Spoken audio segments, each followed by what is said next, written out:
నమస్తే. ఇన్నాళ్ళు నన్ను సపోర్ట్ చేస్తూ, ఎంకరేజ్ చేస్తూ మీ ప్రేమని నాకు అందిస్తున్న ప్రతి ఒక్కరికి కృతజ్ఞతలు.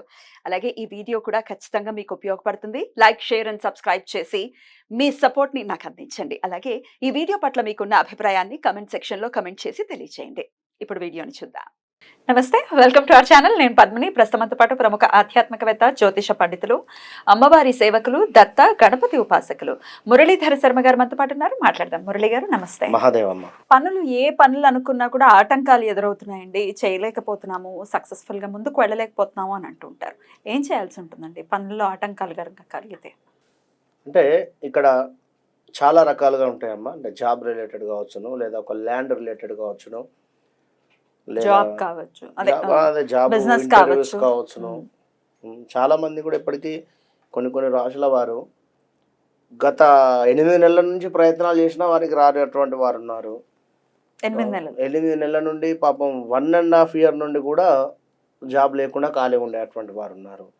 ఇక్కడ ఎవరికైనా శని దశన లేదా వాస్తవానికి శనిగ్రహము యొక్క దశ కానీ అంతర్దశలు నడిస్తేనో, ఈ యొక్క శనిగ్రహము నీచబడి ఉంటేనో, ఎందుకంటే జాబ్ రిలేటెడ్ అంటేనే వృత్తికారకుడే శని. ఇక్కడ తప్పకుండా మీరు ఎవరైతే ఎంత కష్టపడతారో, చెమట తీస్తారో, మీకు ఎలాంటి ఇబ్బందులు అయితే పెట్టడు ఖచ్చితంగా కూడా. ఎందుకంటే వర్క్కే కారణం శని. మీరు ఎంత పని చేస్తేనే మీకు రిజల్ట్ ఉంటుంది. ఇక్కడ ఇప్పుడు కొందరు చెప్తారు శని దశ ఉన్నప్పుడు వాకింగ్కి వెళ్ళండి, కాళ్ళకి ఎక్కువ కూడా పని కల్పించినా కూడా మీకు మంచి రిజల్ట్ ఉంటుందని కొందరు చెప్పడం జరుగుతున్నది. శని అంటేనే మనకి ఇక్కడ మోకాల నుండి కిందికి అధిపతి వాస్తవానికి కూడా. కనుక శని రిలేటెడ్ ఉండేటువంటి వారి వాకింగ్ అయినా ఇంకా మరొకటని కాదు, కానీ మీ దశ అనేది అయితే ఒకసారి చెక్ చేసుకోవాలి. ఇక అనుకున్నటువంటి పనులు అనుకున్నటువంటి విధంగా ముందుకు వెళ్ళటం లేదు అనేటువంటి దాని గురించి వీడియో చివరిలో చెప్పుదాం తప్పకుండా. ఏదైనా వివాహానికి కావచ్చును, వెళ్దామనేసరికి ఏదైనా అడ్డంకులు, ఎవరైనా సూతకాలు రావడం కానీ కొన్నిసార్లు, లేదా ఇంకా మరొకటి ఒక 2 వీలరే కావచ్చు. ఇక్కడ నిజానికి 2 వీలర్ కొనుక్కోవాలని చెప్పి మామూలుగా కొందరికి కళ ఉంటుంది, కొంతమందికి ఆ 2 వీలర్ కొనుక్కోలేని పరిస్థితిలో కూడా, అంటే డబ్బులు రెడీ చేసుకునేటువంటి సమయానికి ఏదో ఖర్చు వచ్చి అందులోంచి ఖర్చు అవ్వడమా, లేదా ఇంట్లో ఏవో సమస్యల వల్ల ఈ డబ్బులు పంపడమా, ఇలా ఎంత చెట్టుకు అంత గాలన్నట్టుగా. At the same time car కొనుక్కోవాలి అనుకునేటువంటి వారికి అనుకున్న పనులే అవి కూడా కొనాలి. అదొక ప్రెస్టేజ్ విషయం. ఇవాళ రేపు కారు అనంగా, ఇల్లు అనంగా, ఈ విధంగా ఏదైతే అనుకున్నటువంటి పనులు ఆటంకాలు సర్వసాధారణమే ఎదురవుతూనే ఉంటాయి. ఇక్కడ తప్పకుండా మీరు, మనకు అందరికైతే హనుమాన్ చాలీసా అయితే అందరికి తెలుసు, అది చేసుకున్నా కూడా వర్కౌట్ అవుతుంది. ఇది ఎట్లా చేయాలి అంటే, ఒకటి బూరు తీసినటువంటి, అంటే పొట్టు తీసినటువంటి కొబ్బరికాయ, ఆ యొక్క కొబ్బరికాయకు పూర్తిగా సింధూరం రాయాలి. పీచు మొత్తం తీసేయాలి. పీచు మొత్తం తీసేయాలి. ఉండనివ్వండి. చివరిలో ఉండనించి మనం గుళ్ళో ఏ విధంగా అయితే టెంకాయ కొడతామో ఆ విధంగా కొబ్బరికాయను రెడీ చేసి పెట్టుకొని, ఇది మంగళవారం రోజు చేయాలి. మంగళవారం రోజు ఉదయము 9 నుండి 10 లేదా 8 నుండి 9 లోపు కొబ్బరికాయకు చక్కగా కూడా సింధూరాన్ని మొత్తం పోయండి. ఇక మరీ ఘోరంగా కాకుండా చెప్తున్నా, కొంత సింధూరమయం చేయండి దాన్ని. ఆ కొబ్బరికాయను సింధూరమయం చేసి దానిని ఎరుపు రంగు క్లాత్లో ఒక 5 లవంగాలు వేసి ఈ యొక్క నారియల్ని అందులో పెట్టండి. కొబ్బరికాయ పీచు కూడా రాసేయాలా? మొత్తం సింధూరం రాయాలి. ఇప్పుడు అది తప్పకుండా సింధూరానికి సంబంధించినటువంటి పవర్ అనేటువంటి దాంట్లో జనరేట్ అవుతుంది. ఇది రాసిన తర్వాత మూట కట్టి దీన్ని మీ యొక్క పూజా మందిరంలో ఆ యొక్క మూటను పెట్టండి. ఒక 11 రోజులు మాత్రమే. 11 రోజులు పూజా మందిరంలో పెట్టి ప్రతిరోజు దీపారాధన చేయండి. దీపారాధన చేస్తూ హనుమాన్ చాలీసా అందరికీ తెలుసు, కుదిరితే హనుమాన్ చాలీసా మొత్తం చదవండి. మాకు సమయం లేదు లేదా మరొకటి అనుకున్నట్టయితే హనుమాన్ చాలీసా చెప్తున్న విషయము. ఇక్కడ మెయిన్ ఏమిటి అంటే, వీరు ఎట్లా చదవాలి అంటే, సంకట హరై మిఠై సబపీర జో సుమిరై హనుమత బలవీర, ఈ 2 లైన్లు చదివినా చాలు.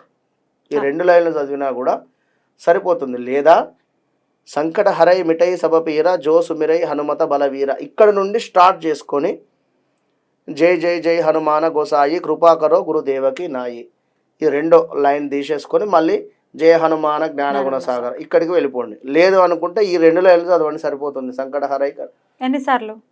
ఇది ఒక 108 సార్లు చదువుకోండి. ఆ 2 లైన్లు 2 లైన్లు లేదా 11 సార్లు చదవండి.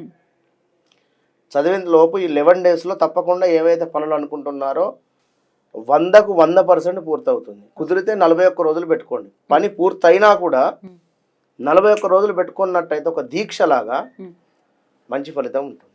అయితే తర్వాత ఏం చేయాలి?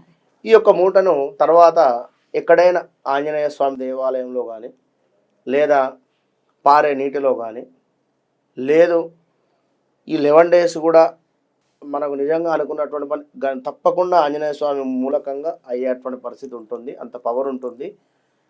అటు పిమ్మట ఆ యొక్క మూటను తీసి ఆ యొక్క కొబ్బరికాయను అంటే ముందు హనుమాన్ దేవాలయంలో సమర్పించండి. ఆకు పూజ అదేవిధంగా సింధూరార్చన సహితంగా ఈ మూటను సమర్పించండి.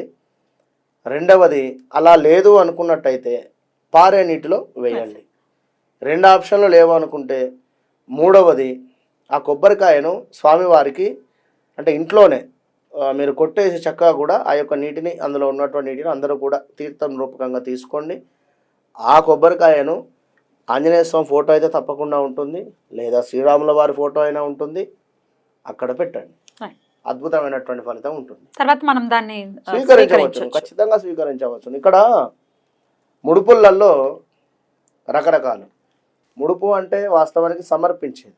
మనం ఎక్కడైనా ఎవరికైనా సమర్పిస్తూ ఉన్నాం. ఇక్కడ దేవాలయం లేదు, పారే నీరు లేదు, ఎక్కడో మారుమూల గ్రామం కావచ్చు, మరొకటి కావచ్చు. అలాంటి సందర్భాల్లో తప్పకుండా స్వామివారు మన లోపల ఉన్నాడు అనేటువంటి భావన చేసుకొని తప్పకుండా అది మీరు తీర్థం రూపకంగా స్వీకరించండి. దానిని ప్రసాదం రూపకంగా ఏదో రకంగా వాడుకోండి. ఇంట్లోనే ఖరాబ్ అయి కాకుండా బయట పారేయకుండా వాడుకోండి. కొందరు అంటే వాటి విలువ తెలియదా లేకుండా వారికి తెలియదా అని కొబ్బరి చిప్పలు బూజు పట్టేదాకా ఉంటావు ఇంట్లో.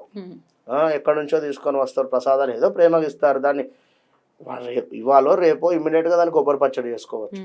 అయ్యో అట్లా దాన్ని ఏదైనా వినియోగించండి. అది ఎక్కడనో పెట్టేస్తే ఖరాబ్ అవుతుంది, అది మనం ఏం చేయలేం కదా. విన్నారా? సో ఈ విధంగా మంగళవారం నాడు మొదలు పెట్టుకుని ఒక 11 రోజుల పాటు ఈ విధంగా చేసినట్టయితే ఖచ్చితంగా పనుల్లో ఆటంకాలు ఏర్పడుతున్న సందర్భంలో ఖచ్చితంగా పనుల్లో ఆటంకాలన్నీ తొలగిపోతాయి. మరొకటి కుదిరితే ఆ మూటను రోజు తీసుకొని మీ యొక్క ఇక్కడ ఇదేమిటి మన నొసలు నుదురు వద్ద పెట్టుకొని మనం చెప్పినటువంటి మంత్రము ఇది ఏదైతే మన హనుమాన్ చాలీసాలో ఉందో 2 శ్లోకాలు సంకటకర ఇది జస్ట్ ఇక్కడ పెట్టుకొని అనుకోండి 11 సార్లు. దాని వలన కూడా మంచి ఫలితం. అట్లా అనుకొని తీసి అక్కడ పెట్టేసేయండి. ఆడవాళ్ళైనా చేసుకోవచ్చు. ఆడవాళ్ళు 11 రోజుల నుంచి 21 రోజులు చేయండి, మంచి ఫలితం ఉంటుంది తప్పకుండా. అయితే పీరియడ్స్ అయిపోయిన తర్వాత ప్లాన్ చేసుకుంటే అడ్డు రాదు. కుజునికి సంబంధించినటువంటి అద్భుతం అండి, చక్కటి రెమెడీ చెప్పారు. డెఫినెట్ గా ఇంట్లోనే ఎవరికి వాళ్ళు చేసుకునేటటువంటి రెమెడీ కాబట్టి ప్రతి ఒక్కరూ కూడా ఎవరైతే ఇట్లా ఆటంకాలతో ఇబ్బంది పడుతూ ఉన్నారో వాళ్ళు ఖచ్చితంగా చేసుకుని ఆ ఆటంకాలు స్వామి కృప చేత అవి అన్ని తొలగిపోయి చాలా సంతోషంగా మన వాళ్ళు ఉండాలని మనస్ఫూర్తిగా కోరుకుంటూ థ్యాంక్ యూ సో మచ్ అండి. నమస్తే. మహాదేవ.